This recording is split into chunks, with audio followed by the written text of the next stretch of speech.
In the middle of a lively medieval town, where the streets buzz with excitement and lanterns glow like stars, the local tavern is bursting with life. Inside, the chatter of patrons and the clinking of mugs mix together in a symphony of celebration. It's one of those nights where everyone seems to be in a great mood, especially one particular cadet who just got accepted into Aplia Academy. With a loud thud, a mug hits the table, and the young man stands up, raising his tankard like a victorious hero. "Tonight, drinks are on me. I got into Aplia Academy," he shouts, his grin so wide it could split his face. Naturally, the place erupts into cheers because, let's be real, no one's going to turn down free drinks. Getting into Aplia Academy is no small feat, so the guy's riding high on pride and excitement. His friends are all too happy to join in, raising their mugs and toasting to his future. The air is filled with laughter, and for a moment, it feels like nothing could ruin the night, except, of course, the hooded man sitting quietly in the corner. "I won't go easy on you if you don't drink," he teases, his tone dripping with bravado. The room laughs along with him, the bartender even giving a chuckle as he wipes down mugs. But the hooded man? He stays as still and calm as ever, quietly sipping his drink, completely unfazed by the cadet's taunts. It's clear he's not here to make friends, and he's definitely not here to get pulled into someone else's party. The night wears on, and the drinks keep flowing. But as the ale levels rise, so do the cadet's frustrations. He's elbow to elbow with the hooded figure now, clearly annoyed that his earlier attempt to bring the guy into the fun was met with nothing but silence. "Damn you. Move," the cadet growls, slamming his mug down in frustration. "Sit further down. Don't you know who I am?" Ego, inflated by his academy acceptance and fueled by liquid courage, he's not about to let anyone disrespect him, especially not some stranger in a cloak. The hooded figure, however, remains as cool as ice. He doesn't even bother to look up. One of the cadet's friends, already sensing where this is heading, quickly steps in. "Hey! Leave it alone," he says, trying to defuse the situation before it spirals out of control. For a moment, it looks like the cadet might really blow up, but instead, he leans back with a grin, smugness dripping from his every word. "I'll let it pass today, since I'm in a good mood," he declares, as if sparing the hooded figure from some kind of wrath. As the night wore on, the cadet, still on his post-acceptance high, decided it was time to share some juicy news. Leaning in dramatically toward his group, he lowered his voice like he was about to reveal the town's biggest secret. "By the way, have you heard?" he asked, with all the mystery of a bad spy movie. One of his friends, already halfway through his next mug, raised an eyebrow. "Heard what?" "The hero's party," the cadet practically shouted, clearly not grasping the concept of subtlety. He took a big gulp of ale like it was a dramatic pause and continued, "They cleaved through the front of the Demon Lord's army again. Can you believe that? We have to talk about it." He was so into his own storytelling that he completely missed the fact that the hooded guy next to him had gone completely silent, which, to be fair, wasn't all that different from how he'd been the entire night. The cadet, now fully immersed in his grand storytelling, slammed his mug down and leaned in as if about to drop some major news. "The chosen hero, Kyle," he declared with the enthusiasm of someone who'd just seen his favorite celebrity. His friends nodded along, caught up in the drama, while the hooded figure beside him remained, as usual, unbothered. "And then," the cadet continued, "there's Lemia, the divine archer, and even Saint Sarah." His eyes widened in awe as if merely mentioning their names brought the legendary group to life. His friends were now fully invested, hanging on to every word. "Wasn't there one more member?" one of them asked, scratching his head. "Another member," one voice wondered aloud, eyes fixed on the figure. "The Ashen Wizard, Raniel Vaughn Trias," someone explained, as if announcing a famous name, but the voices that followed carried less awe. "Isn't he just on a free ride?" someone whispered, sounding unimpressed. "For being heir of the Grey Magic Tower, honestly, he does nothing." Raniel sat in silence, unaware, or perhaps unconcerned, by the whispers swirling around him. "You sound like a know-it-all," one voice chided, dripping with sarcasm. "But it's a fact that Kyle's the one doing the most, isn't it?" the response came, defensive and sure, the voice replied, their tone laced with dry humor. The Ashen Wizard is in charge of dealing with the small fry, after all. And so, the quiet tavern continued its murmur of judgments, leaving Raniel, once again, around the subtle jabs directed at him. The day before, the battlefield was chaos, an explosion of debris and magic filling the air as the heroes charged forward. Kyle, leading the charge, grit his teeth, sword raised high as his comrades fought beside him. Behind him, his party, mages and warriors alike, unleashed their powers against the onslaught of enemies.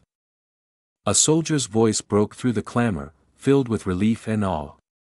The hero's party. They came to help us. Another soldier, desperate but relieved, shouted to his comrades, everyone, back down. We'll retreat slowly. As the soldiers started to fall back, they left the battlefield in the capable hands of the hero's party, watching as Kyle and his team fearlessly pushed forward into the storm of battle. In the heat of battle, hero Kyle Thorben makes a powerful entrance, his boots hitting the ground with enough force to make it seem like even the dirt should be afraid. His comrades stand with him, Lemia, the fierce divine archer, and Sarah, the ever-serious saint. Together, they cut a dramatic figure against the backdrop of chaos. Lemia, however, is less than thrilled. This isn't what they told us, she exclaims, her face twisted in frustration. There's, like, 3 times the enemies. This will never end. Saint Sarah, not exactly the beacon of positivity herself, chimes in with an eye roll. Can't Kyle just wipe them away already? Because obviously, when in doubt, pass the buck to the guy with the biggest sword. As the battle rages on, Kyle assesses the situation. I can't, he mutters to himself, frustrated. If I attack, the royal army will get caught in the crossfire. For now, let's pull back and, suddenly, a calm yet commanding voice cuts through his thoughts. Oi! Move! Kyle barely has time to register the interruption before Raniel von Trias, the Ashen Wizard, steps in, sending a shockwave of magical energy forward with a flick of his hand. In a whirlwind of icy blasts and explosive power, Raniel shows exactly why his title isn't just for show. Without breaking a sweat, he annihilates the swarm of enemies that Kyle had been debating how to handle. The battlefield trembles in response to the sheer force of his magic, leaving everyone, including Kyle, staring in disbelief. For someone supposedly on a free ride, Raniel just casually flexed on the entire battlefield. Raniel shifts into overdrive, pulling off moves that leave even his teammates stunned. Multicasting? Spell nesting? Lemia mutters, her eyebrows practically flying off her face. Did he already take care of the ones in the back? Saint Sarah narrows her eyes, clearly unimpressed but still mystified. Even though he was late. What the hell is wrong with him? Raniel, focused and undeterred by their chatter, powers up his magic. Magic boost. Spell reinforce, his thoughts are methodical, calculated, like a master chef seasoning his spells to perfection. In a series of lightning-fast maneuvers, Raniel deploys capture with a wave of his hand, followed by a spell that explodes in a chain reaction, decimating the enemies in front of him. The battlefield becomes a light show of magical dominance, all orchestrated by the one they once called the freeloader. Now, even the doubters in the group are left in awe as Raniel single-handedly wipes out a massive chunk of the opposition, his power surging like an unstoppable force of nature. As the dust from the explosive magic settles, a soldier near the blast is starstruck. Wow! I wouldn't expect any less from Sir Kyle. He says, clearly unaware of who's really responsible for the massive explosion. Is anyone hurt? He asks, concern etched on his face. Another soldier chimes in, no one is. Everyone's safe. Meanwhile, the real cause of the explosion, Raniel, quietly steps forward with a cold determination in his eyes. A hulking skeletal warrior charges at Raniel with full force. Smash, the creature is immediately obliterated by Raniel's overwhelming magic. Well, he's at least useful, Lemia mutters, watching the spectacle unfold. But Saint Sarah cuts in, so what if he is? He acts like he's some sort of warrior. And he keeps butting in. Clearly, not everyone's impressed with Raniel's unique approach. Raniel, meanwhile, stands at the center of the magical carnage.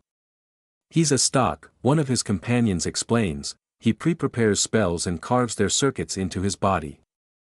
This makes Raniel stand out on the front lines, where wizards typically don't belong.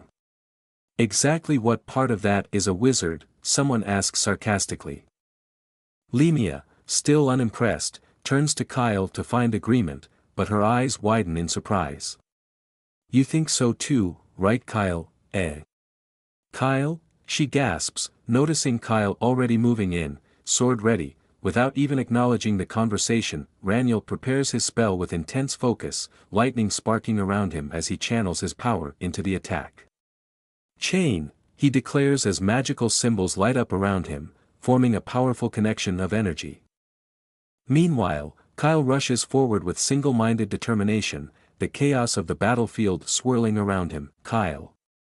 Raniel shouts, seeing his teammate charge in. The giant skeletal warrior looms ahead, an imposing figure crackling with dark energy. With a fierce battle cry of "Hiya!"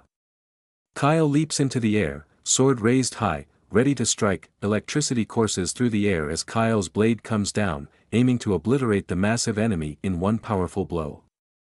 The battlefield, already shaken by Raniel's magic, is about to witness an earth-shattering strike from the hero himself. As the scene shifts to a festive atmosphere, the crowd erupts, chanting, "Kyle," like he's the true hero of the land. Confetti rains down, and the whole town is buzzing with excitement. People rush to share the news. Did you hear? The hero Kyle landed the finishing blow, one villager says, clearly having missed the entire rest of the battle. That's Hero Kyle for you, another cheers. Raniel, looking awkward and out of place, walks through the crowd like someone who just happened to stumble into a victory parade that wasn't meant for him. Meanwhile, his teammates walking ahead of him, he watches the misunderstanding unfold with a mix of amusement and annoyance. Later, when they finally escape the noise, Raniel, still focused, casually asks, "So, where's the next fight?" Like this was just another day at the office. Kyle suddenly stops in his tracks, turning to face Raniel. "Let's stop this," he says seriously, catching everyone off guard. Raniel, confused, responds, "Wait, what?" Kyle, without missing a beat, continues, "You don't fit with us."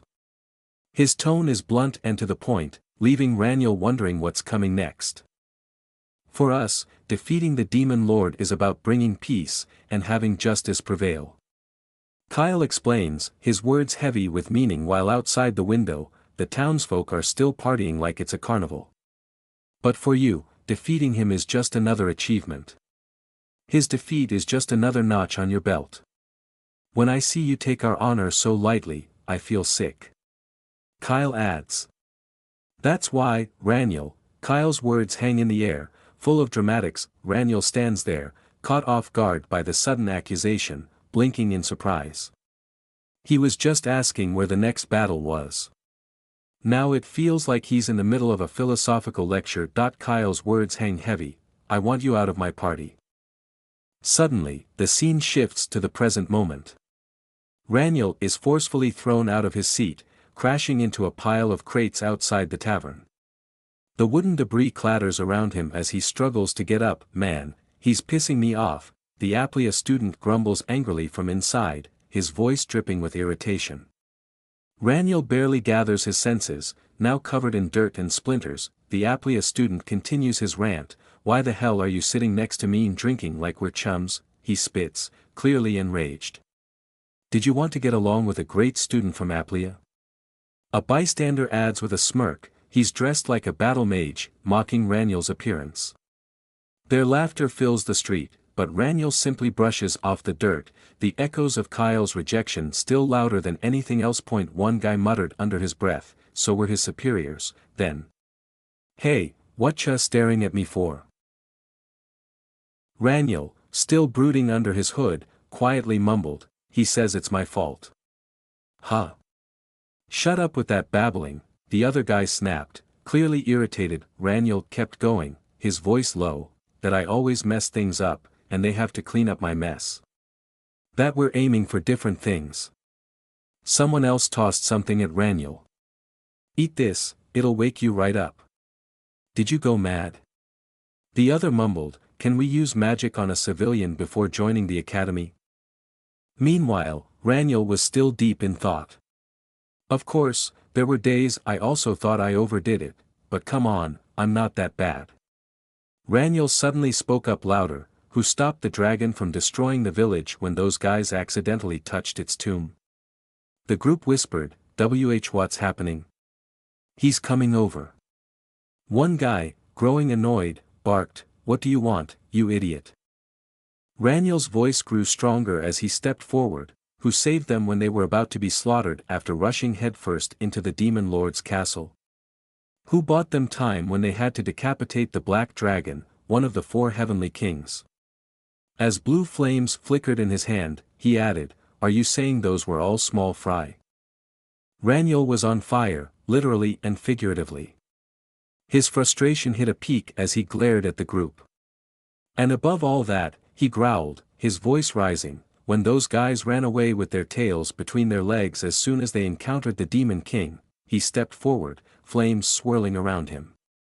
I was the one who gave them time to flee by sacrificing half of my lifespan. The others stared, wide-eyed and in disbelief. They go around always looking for easy fights, Raniel continued, now summoning a magical projection of the very party he was referring to. They just got tired of me still trying to defeat the Demon Lord. One guy, in shock, stammered, wait, that face, no way.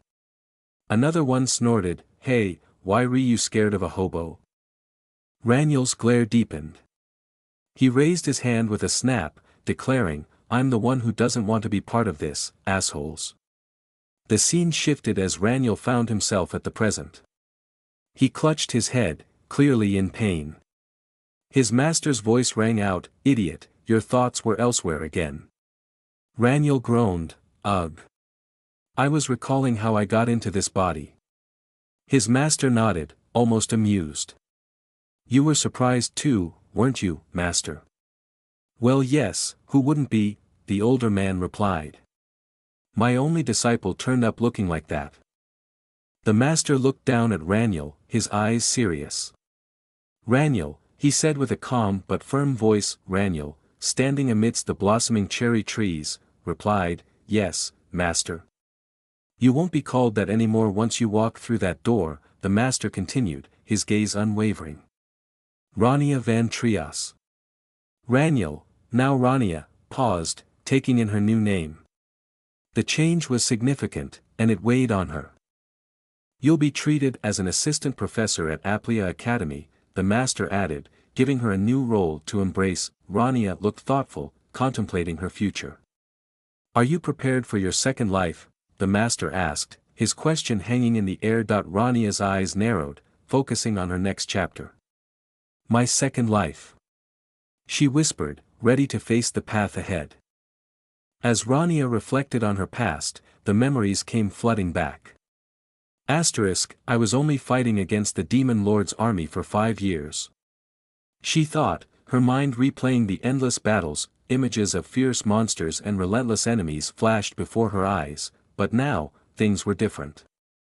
But I still find this peaceful situation awkward, she admitted to herself. Her past as a warrior was far behind her, but the memories lingered. Well, of course I would, she thought with a sense of finality, looking at the epic battles of the past now behind her. She tried to let go of those memories. Let's forget it already, she whispered, forcing a smile. Her new life as an assistant professor at Aplia Academy awaited her. Is there even anything to prepare? She asked herself, almost rhetorically. She looked out over the beautiful scene at the academy. This is enough, she said aloud, content with her new path. She smiled, full of confidence now. Since I already quit the hero's party, she concluded, her voice determined. The sky was painted in a glorious mess of pink and orange, as if the sun couldn't decide which color it liked best before disappearing behind the horizon. Long shadows stretched lazily across the land, birds gliding overhead, blissfully ignorant of the chaos about to break loose below. In the distance, the silhouette of a grand castle sat majestically over the treetops, completely unaware of the sheer ridiculousness about to unfold. It was a picture of peace. For about 3 more seconds, suddenly, the tranquility was shattered by a scream that could have come from either a horror movie or someone who just stubbed their toe. Taking a step back, his arms flailing in what could only be described as an interpretive dance of panic, he waved at the creatures, like he was trying to swat away mosquitoes. "Gee, go away. There's nothing for you to eat here," he stammered, as if that would somehow convince 2 oversized monsters that they had mistaken him for a salad bar. His voice trembled so much that even he seemed unsure of his dietary claims.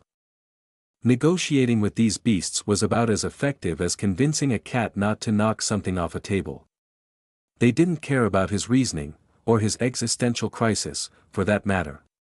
They were hungry, and his panic probably just added a nice seasoning to the whole situation. The young man screamed like his life depended on it, because, well, it did.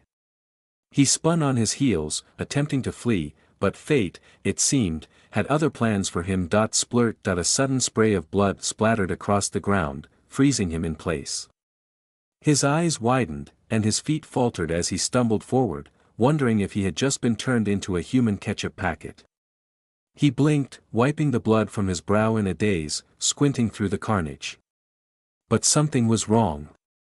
He wasn't dead. Well, not yet. "Wait, huh?" he muttered in confusion, his voice cracking under the weight of disbelief. The monsters, for reasons unknown to him, had stopped advancing. Instead, before him stood a mysterious figure, cloaked in shadows with an arm outstretched, glowing with a radiant, swirling blue light.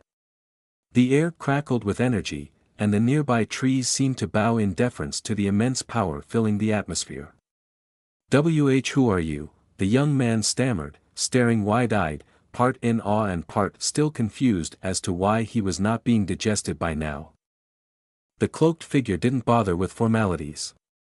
With a voice smooth yet commanding, they replied, "Sent by the Ashen Wizard, Raniel." The beasts, who had once seemed unstoppable, were now looking a bit hesitant. The ground beneath them rumbled ominously, and with a simple flick of the figure's hand, a blast of energy erupted. Symbols and runes whirled in the air around his hand like they were performing their own little light show. The creatures, moments earlier so eager to snack, were now airborne like a couple of giant, confused ragdolls. The creatures went flying, tumbling through the air like they'd just been smacked by the magical equivalent of a fly swatter. The young man watched in awe, his brain desperately trying to reboot and process what had just happened.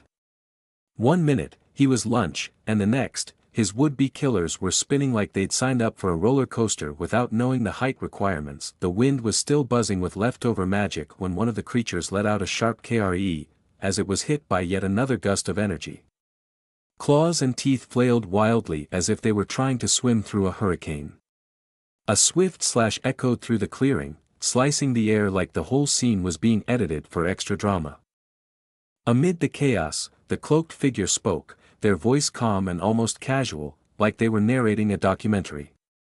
"In the past, I made a deal with the stars to escape from the Demon King." The young man, still processing the fact that he hadn't become a chew toy, stumbled backward as the figure, now hovering slightly above the ground in a display of casual godlike power, continued, by using balance. The creatures didn't care much for balance or diplomacy, though. One of them, clearly not getting the memo, let out a final, furious snarl and made a move.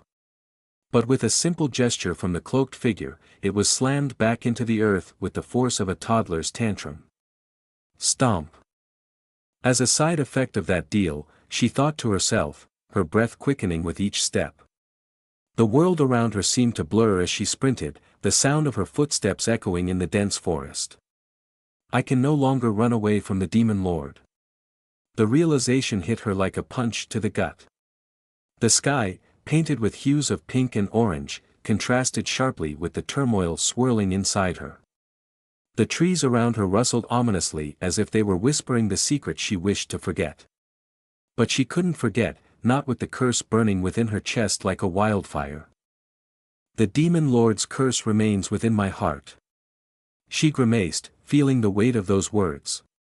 It wasn't just metaphorical, she could literally feel the tendrils of dark magic gripping her, making it impossible to breathe freely.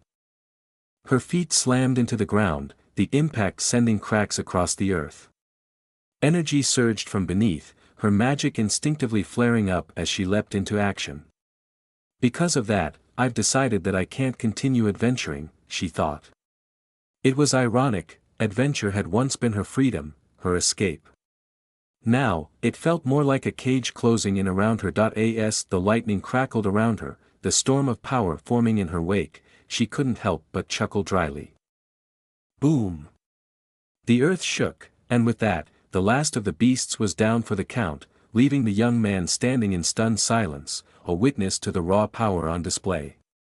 "What is this?" he muttered, his voice barely more than a whisper, his mind somewhere between amazement and panic. His mouth hung open like a fish gasping for air, but no coherent words came out. It was as though his brain had been put on hold while the rest of the world continued to spin in magical mayhem. The cloaked figure, with the calm demeanor of someone who just took out the trash, turned and asked, "Are you all right?" "Ah, yes," the young man stammered, trying to regain some semblance of dignity. Thank you. I will make sure to return the favor." The figure gave a small nod but didn't seem particularly interested in the promise. "May I know your name, by any chance?" For a second, it seemed like the figure was about to answer with something profound, but they stopped, as if remembering a secret. "Ah, I am Ronnie," they cut themselves off abruptly, clearing their throat in the most awkward of ways. "Ahem. This path is dangerous. Be careful next time." The young man, still shaking, called out one last desperate, "Thank you," before sitting down heavily on the ground, questioning every decision that had led him here. Raniel, meanwhile, pulled their hood closer, thoughts drifting. "Phew," they mused, "I almost blew my cover." With a final glance over their shoulder, they confirmed their inner resolve. "I, Raniel, hereby announce my retirement from the battlefield." Raniel's footsteps faded into the night, the sounds of battle now a distant memory. After what felt like an eternity, Raniel came to a stop at a familiar place. It had been a long time since they'd walked this path. In front of them was the small, peaceful house they had known so well. "It's been a while since I've been here," Raniel said softly, as the gentle breeze carried their words into the still air. Raniel's footsteps continued along the path, unwavering. Their shadow stretched out beneath the trees, long and lonely. The title they'd once carried echoed in the silence. Affiliate of the hero's party, the Ashen Wizard, Raniel. They walked with certainty, but their answer remained the same. "I am retired," they whispered, as if convincing themselves as much as the world around them. But even here, in the comfort of this serene place, an old question returned to haunt them.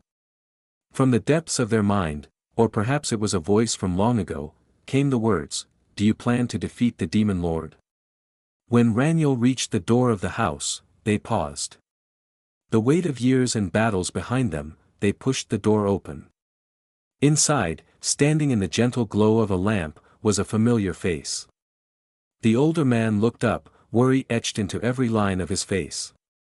His voice was soft but carried the weight of all his years of caring. "Do you really have to go?" he asked, eyes searching Raniel's face for any sign of hesitation. Raniel stood in the doorway, the light of dawn casting their figure in shadow. Behind them, the world outside beckoned, but they lingered a moment longer, sensing the man's concern. The old man's voice broke the silence once more, his words heavy with warning. "Your whole life will be wasted. The master isn't done yet. Everything you learned about the path of magic will be wasted," he warned sternly, eyes narrowing. Raniel, standing by the door, looks back, his expression a little guilty but firm. The master, still not giving up, asks the big question, "Do you still insist on leaving?" His face shows the weight of that question, as if hoping Raniel will have a change of heart. Raniel, however, knows what he must do. He bows deeply, his voice low but resolute, "I will return, master." Cue the emotional music, if there were any, as the scene tugs at the heartstrings. The master, realizing there's no stopping Raniel, lets out a sigh, almost rolling his eyes. "So be it, my foolish disciple," he mutters with a mix of frustration and fondness. As Raniel walks away, the master calls out one final challenge: "Bring the head of the Demon King when you return. Then I will take you back as my disciple." Oh, no biggie, right? Just bring back the head of the most feared villain in the land. But as Raniel walks away, a dark shadow looms over him, the trees and path now ominous. That was already 5 years ago, he reflects in the darkness.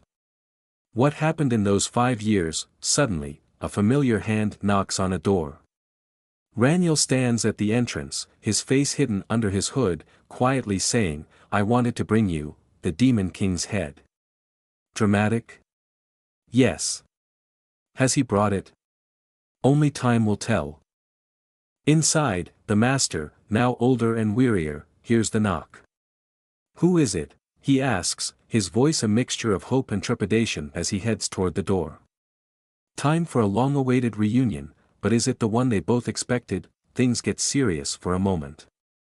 Our heroine grabs her cloak, revealing her face dramatically as if it's a big secret, except, it's not. But hey, you have to respect the effort. With a deep, serious tone, she says, like we didn't already know, but the theatrics are appreciated." And here comes our hero again, looking bright and cheerful, cane in hand like a walking fashion statement. With a wide smile that could melt hearts, she greets, "I'm back, master."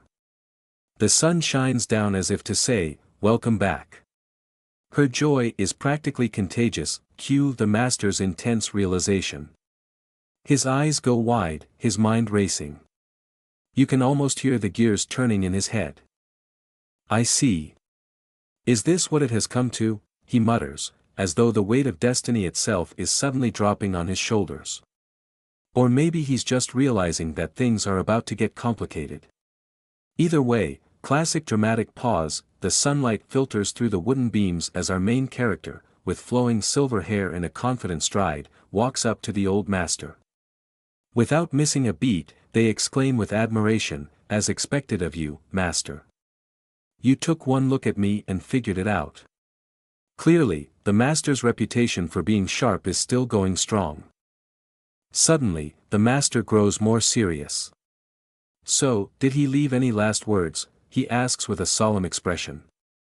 It's the kind of question that leaves a heavy silence in the air, like everyone in the room is holding their breath. The master contemplates deeply, hand on his chin, as beams of light cast a reflective mood on the scene. "I doubt he left only this staff," he says, clearly implying there's more to the story than just a walking stick. This is no ordinary farewell. "At first, I was worried about him," the master admits, thinking back to when all of this started. But then, in a dramatic change of tone, he adds, "But after seeing his achievements, I was proud." Ah yes, the classic master moment where concern turns into pride. Now visibly moved, the master places a hand on his chest. "I was especially proud, when I heard he subdued." He doesn't finish the sentence, but you can tell he's reminiscing about some grand feat, probably something epic and legendary. He's having a real emotional moment here. Raniel, sweating bullets, nervously tries to explain, "The black dragon Belial, one of the 4 heavenly kings." Her panic is real now, and she pleads. "Please, let me explain." You can tell she's hoping her master will hear her out before jumping to any conclusions. Nervously, the silver-haired character blurts out, I am Raniel, master," looking a bit flustered. Clearly, the situation is getting serious. She's trying to gather her confidence, but those wide eyes say it all. She's worried about how her master will react. The master responds with a chuckle, "You don't need to comfort me." That boy, clearly, he's not as distraught as Raniel might have thought. But before he can finish his thought, boom, Raniel's staff lights up with intense power, glowing bright blue. Something big is happening. And then, with a dramatic shwom, blue energy bursts from her staff, engulfing the entire area. Raniel looks determined, while the master stands in awe of the power surging around them. With a dramatic zwom, the master's eyes widen as he stares in shock. Isn't this Raniel's ashen mana? The realization hits him like a truck. This is no ordinary power, it's Raniel's, and it's intense. The master, still in shock, asks, "Is it really you, Raniel?" His eyes are wide with disbelief, like he can't fully grasp what's happening right now. Raniel, meanwhile, remains focused and composed. With a confident smile, Raniel begins, "Yes. Master, I am BA," but before she can finish, a sudden VZZT interrupts her. Clearly, something's going wrong. Suddenly, a bright blast of energy appears as Raniel shouts, "Lightning bolt." The powerful magic explodes forward, leaving no doubt that she's ready for action. The master watches, astonished, as her abilities unfold before him. Crackle, a powerful burst splits the scene, as lightning surges through, violently cracking something in half. Sparks fly as the energy erupts, leaving destruction in its wake. Subtlety? Not today. She turns around, a look of realization dawning on her face, only to be met with a bright flash of light and the shocking sensation of the energy surging through her. Meanwhile, a calm figure with long silver hair turns slightly, seemingly unfazed. She simply says, "Come in." Like she didn't just hear the loudest crack in history, her face shows utter shock as the energy passes by, her mind racing. What just happened? The scene cuts to her softly chuckling, "Ha, ha ha." A quill scratches across parchment with practiced ease. The first of many letters begins, "Dear Roselle, former master of the Grey Magic Tower." But wait, that title's old news, right? A second letter emerges with some quick revisions, "Dear Roselle, Aplia Academy Professor." Sounds more up to date. Then, yet another letter pops up, like an enthusiastic overachiever, "Dear Sir Roselle, esteemed master of the Ashen Wizard." The ink isn't even dry on that one before the sky above seems to transform into a postal office for wizards. Letters flutter and twirl through the air with a sense of urgency only bureaucrats would truly appreciate. Magical seals break mid-air with dazzling effects because, well, magic. The Ashen Wizard has announced his retirement, Professor. Do you happen to know his whereabouts? As if. Because when it comes to wizards, retirement is just another word for, "I'll disappear into a forest and meditate for 300 years. Cut to the chase, as the letters continue to bombard the air. The Magic Tower, desperate for more answers, decides to take matters into its own hands. Another missive. "If I may cut to the chase, we at the Magic Tower would like to recommend the Ashen Wizard to the elders and have him by any means," only for the scroll to get interrupted. Because on the other side of the world, Roselle, the poor recipient of all these letters, stands in his doorway like an exasperated father whose kids won't stop knocking. "Look!" Roselle exclaims, pointing dramatically at the overwhelming pile of envelopes that could probably fill an entire library at this point. "I've already received hundreds of letters from all sorts of places." He's furious now.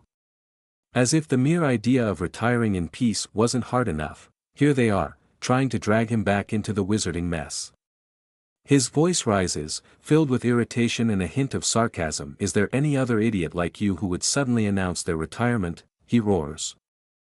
Roselle's assistant stands nearby, looking overwhelmed as more letters cascade onto the desk. She looks at him, then at the pile, then back at him.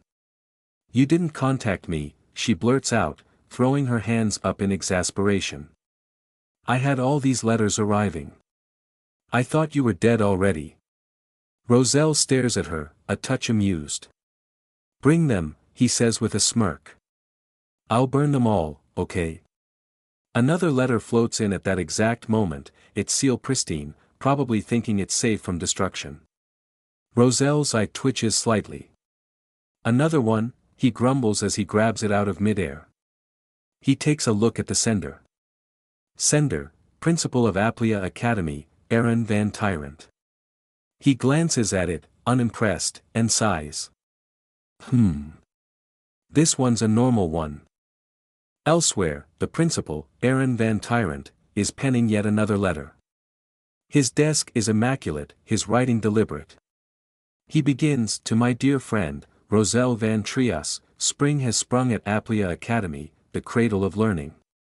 Oh yes, the usual pleasantries. Flowers blooming, students eager to learn. But the letter soon takes on a more serious tone. How are the preparations for the new semester going?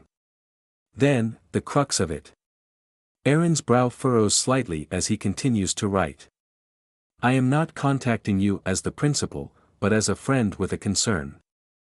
In a final, desperate plea, Aaron's letter closes with, do you know where your disciple, the Ashen Wizard, is? Somewhere, in the scenic countryside, Roselle stands under a pink and orange sky with even more letters in his hand, looking out into the horizon as if contemplating whether to toss them into the wind and forget about the world entirely. The stars twinkled as if holding a secret, while shadows of 4 figures loomed against the shimmering cosmic backdrop. Aaron's words hung in the air like an unspoken challenge, you know, don't you? Our upcoming freshmen have the talent to lead the way in our times. The glowing energy surrounding the students radiated with potential. It was as if the fate of the world rested on these individuals, no pressure, of course. Somewhere, someone probably thought, what could go wrong? But the professors, naturally, were already in a tizzy. The professors are in an uproar. We need to bring in the Ashen Wizard as soon as possible. Because who doesn't love a good crisis? Another letter fluttered in the wind. It was probably the 100th one of the day. Roselle's patience had long since burned out. He held the stack of letters and read the last plea, I ask you to at least let me know his whereabouts. His response was simple, even borderline dismissive. Burn them. The assistant, as incredulous as ever, blinked. Are you sure? She asked as flames erupted, crackling with a menacing glow, as if the letters themselves were offended at being dismissed so easily. As the flames continued to consume the letters, the assistant couldn't shake the feeling that this was a terrible idea. A gust of wind blew through, scattering ashes into the horizon. Her eyes flickered with doubt. If there's a problem later. But before she could even finish, Roselle cut her off with all the grace of someone who has dealt with far too much nonsense. A problem? Stop talking nonsense and burn them already. There is still a lot left. And with that, the fiery rain continued. Nothing like a casual letter-burning session at sunset to cap off the day. The sun dipped lower on the horizon, casting an orange glow across the field. Roselle's face softened slightly, as if contemplating something deeply profound, or just really tired, so, he murmured, pausing for dramatic effect. His assistant, meanwhile, was staring at the swirling flames, wondering how on earth things had escalated to this point. How did they go from a simple request to a bonfire? How did this happen to you? She asked, her tone half sympathetic, half bewildered. Roselle's casual demeanor didn't exactly give off wise sage vibes at the moment. Her question was met with a half-hearted shrug. He scratched his head and sheepishly replied, So you see. Roselle's memory flashed back to that night, his expression darkened as he recalled the not-so-glorious moment. After I quit the hero's party, I went drinking at a bar and got into a quarrel, the scene replayed like a bad tavern story. The dim lighting, the clink of tankards, and, bam, next thing he knew, he was caught up in some wild mess. A fight broke out, spells were thrown, things escalated quickly, and somehow, this was the result. And then I found myself like this, Roselle added, gesturing vaguely as if to say, oops. The assistant raised an eyebrow, unimpressed. How should I explain that? She thought to herself, wondering if this was a tale for the archives or something better left forgotten. Roselle stood there, his expression serious yet calm. The weight of the unknown hung over him like a cloud. I'm still uncertain as well, he finally admitted, the words echoing in his mind. For someone who had seen and done it all, even he wasn't immune to the doubts that come with new beginnings. Whatever, he muttered, brushing off the lingering feelings of unease. His assistant blinked in confusion, trying to understand Roselle's nonchalant attitude, but Roselle, ever the pragmatist, wasn't one to let things linger unnecessarily. "It's you we're talking about, so there must be a reason," he said, directing his words toward his disciple. His gaze softened slightly as he continued, "Tell me about your plans from now on." Roselle stood there, his expression serious yet calm. The weight of the unknown hung over him like a cloud. "I'm still uncertain as well," he finally admitted, the words echoing in his mind. For someone who had seen and done it all, even he wasn't immune to the doubts that come with new beginnings. "Whatever," he muttered, brushing off the lingering feelings of unease. His assistant blinked in confusion, trying to understand Roselle's nonchalant attitude, but Roselle, ever the pragmatist, wasn't one to let things linger unnecessarily. "It's you we're talking about, so there must be a reason," he said, directing his words toward his disciple. His gaze softened slightly as he continued, "Tell me about your plans from now on." The name on the letter seal flickered with magic, Principal of Applia Academy, Aaron. The magic symbols swirled around it, glowing with an otherworldly light. Roselle took one look at the letter and then at his disciple. His expression remained neutral, but the gears in his mind were already turning that he asked quietly, "Have you considered?" The atmosphere was serene, but the question was anything but simple. "As a favor for an old friend of mine," Roselle murmured, eyes looking into the distance, his mind already traveling down paths unseen. The towering structure of the Royal Applia Academy loomed in the background, its grandeur undeniable. Its golden spires reached for the sky as if beckoning those below to strive for something greater. The question lingered like the last rays of the setting sun, going to the Royal Applia Academy? Roselle's disciple, standing tall against the backdrop of the fading daylight, gripped the letter firmly in her hand. Her eyes, once filled with uncertainty, now shimmered with quiet determination. The path ahead was unclear, but the weight of her decision had been made. With the breeze gently tugging at her hair, she stood ready to face whatever came next. Thank you for watching. If you have any manhwa or manga you want me to recap, please write it down in the comment piece. See you in my next video. Don't forget to leave a like and subscribe for more recap.